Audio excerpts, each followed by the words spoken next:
Qual é a razão pela qual há tanta pregação e tão pouca prática? Por falta de meditação. O fim do estudo é a informação, e o fim da meditação é a prática, ou acender os afetos. O fim do estudo é acumular a verdade. O fim da meditação é colocá-la em conduta santa. Ouvir sermões e não meditar sobre eles é infrutífero. Podemos ouvir e ouvir, mas é como colocar uma coisa em um saco furado. Não é o toque da abelha na flor que colhe o mel, mas sua permanência por um tempo na flor que extrai o doce. Assim, não é aquele que lê mais, mas aquele que medita mais, quem provará ser verdadeiro cristão, ou cristão maduro, mais doce, mais sábio e mais forte.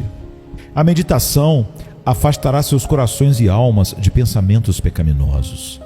Quando o vaso está cheio, você não pode colocar mais. Se o coração está cheio de pensamentos pecaminosos, então não há espaço para pensamentos santos. E se o coração está cheio de pensamentos santos e celestiais pela meditação, então não há espaço para pensamentos maus e pecaminosos. Sem meditação, a graça nunca prospera. A oração é lânguida, o louvor é maçante e os deveres espirituais são inúteis. É mais fácil ouvir 1 ano de sermões do que passar 1 hora em pensamentos íntimos, devotos e proveitosos sobre as coisas divinas. Muitas vezes me surpreende que eu não tenha visto a importância da meditação nas Escrituras mais cedo em minha vida cristã. Devemos considerar o que lemos, ponderar sobre isso e aplicar em nossos corações. Não aplicar para os outros, para a igreja. Aplicar ao meu coração e conduta. A coisa mais importante que faço é ler a palavra de Deus e meditar nela. Assim meu coração pode ser consolado, encorajado, advertido, repreendido e instruído. A razão pela qual ficamos tão frios ao ler a palavra é porque não nos aquecemos no fogo da meditação. Sem meditação, as verdades que conhecemos nunca afetarão nossos corações e permanecerão apenas na mente. Então a meditação leva uma verdade ao coração. Leia antes de meditar. A leitura fornece matéria. É o óleo que alimenta a lâmpada da meditação. Certifique-se de que suas meditações sejam fundamentadas nas Escrituras. Ler sem meditação é estéril e infrutífero. Meditação sem leitura é perigosa e te faz criar um Deus falso. Algumas pessoas gostam de ler tantos capítulos todos os dias. Eu não os dissuadiria da prática, mas prefiro deixar minha alma mergulhar em meia dúzia de versos o dia todo do que lavar minha mão em vários capítulos. Ser banhado em um texto da Escritura e deixá-lo ser sugado em sua própria alma até saturar seu coração. Coloque seu coração na palavra de Deus. Pela meditação, seu conhecimento é aumentado. Pela meditação, sua memória é fortalecida. Pela meditação, seus corações são aquecidos. Pela meditação, você será liberto dos pensamentos pecaminosos. Pela meditação, seus corações estarão sintonizados com cada dever que exalta a Deus. Pela meditação, você crescerá em graça. Pela meditação, você preencherá todas as fendas e rachaduras de sua vida e saberá como gastar seu tempo livre de maneira lucrativa. Pela meditação, você extrairá o bem do mal. Pela meditação, você conversará com Deus e desfrutará de Deus. É mais fácil andar 10 quilômetros para ouvir um sermão do que gastar 1/4 de hora meditando sobre ele quando chego em casa. A meditação sobre a palavra de Deus é um dos mais importantes de todos os meios de graça e crescimento na espiritualidade. Sim, não pode haver verdadeiro progresso na piedade vital e prática sem ela. A meditação nas coisas divinas não é opcional, mas obrigatório, pois é algo que Deus nos ordenou a atender. Não deixe este livro da lei sair da sua boca. Medite nele dia e noite, para que você tenha o cuidado de fazer tudo o que está escrito nele. Então você será próspero e bem-sucedido. Josué 1:8. Mas o seu prazer está na lei do Senhor, e na sua lei medita de dia e de noite. Salmo 1:2. Eu medito em teus preceitos e considero teus caminhos. Salmo 119:15. Ó, como eu amo a tua lei, eu medito nela o dia todo. Salmo 119:97.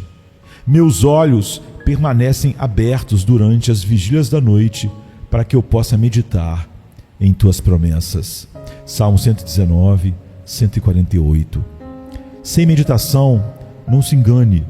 Você pode ser religioso, mas ainda viverá na impiedade, mesmo que refinada. Há uma grande diferença, tanto no princípio quanto na prática, entre o piedoso e o ímpio. As afeições dos piedosos são espiritualmente refinadas, e seus desejos são exaltados. As inclinações dos ímpios são corruptas, e seus desejos são rasteiros. O pecado tem apenas uma posição cambaleante e uma morada momentânea nos piedosos. Mas o pecado fixou seu trono e assumiu sua residência eterna nos ímpios. Nos piedosos, a graça e o pecado lutam pela soberania. No ímpio, o pecado domina e não a luta. O piedoso está profundamente preocupado com o mundo vindouro. O ímpio não se preocupa com as realidades eternas. A fala dos piedosos é temperada com graça. O discurso dos ímpios é insípido e vão. O piedoso tem sua esperança fixada em Deus. O ímpio não tem temor de Deus diante dos seus olhos. Os piedosos usam o mundo sem abusar dele. Os ímpios, ao usar o mundo, abusam de si mesmos e dele. O piedoso vê Deus em sua vida diária e se regozija nele de todo o coração. O ímpio diz em sua prática: não há Deus, e deseja em seu coração que não haja Deus. O piedoso adora o Criador acima de tudo. O ímpio adora a criatura no lugar do Criador. O piedoso usa o nome de Deus com a mais profunda reverência e se afasta da iniquidade. O ímpio profana o nome de Deus e acrescenta iniquidade ao pecado. O piedoso redime seu tempo. O ímpio desperdiça seu tempo. O piedoso estuda seu dever em obediência a todos os preceitos de Deus. O ímpio se liberta de todo o mandamento de Deus. O piedoso perdoa seus inimigos. O ímpio arma uma armadilha para seus inimigos.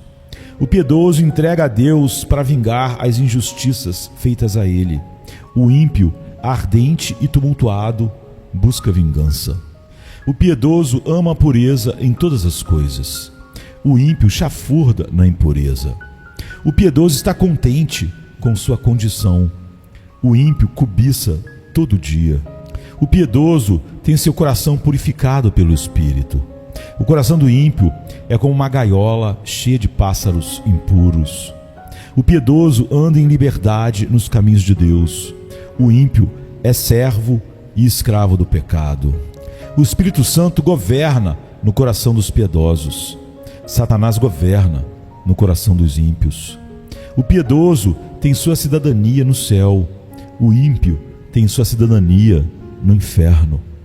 Assim como há uma grande diferença entre seus princípios e práticas, assim também em seus destinos eternos. Deus é fiel, Ele prometeu felicidade aos piedosos e ameaçou vingança aos ímpios. O ímpio é expulso na sua maldade, mas o justo tem esperança na sua morte. Provérbios 14, 32. Os piedosos estão sob a bênção do amor de Deus. Os ímpios estão sob a maldição da justiça de Deus. Os piedosos, com alegria, tiram água das fontes da salvação. Os ímpios beberão da ira do Todo-Poderoso. Aos piedosos pertencem todas as grandes e preciosas promessas. Aos ímpios pertencem todas as ameaças de Deus. O céu será o palácio dos piedosos. O inferno será a prisão dos ímpios. Enquanto os piedosos habitarão pela eternidade com Deus, os ímpios serão expulsos para as trevas eternas.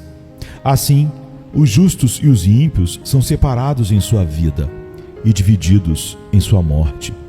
Eles estão divididos em seus princípios, em suas práticas, em suas escolhas, em suas alegrias, em seus pensamentos, em seus empreendimentos, em seu discurso, em seus medos, em suas expectativas, em sua morte e pela própria eternidade.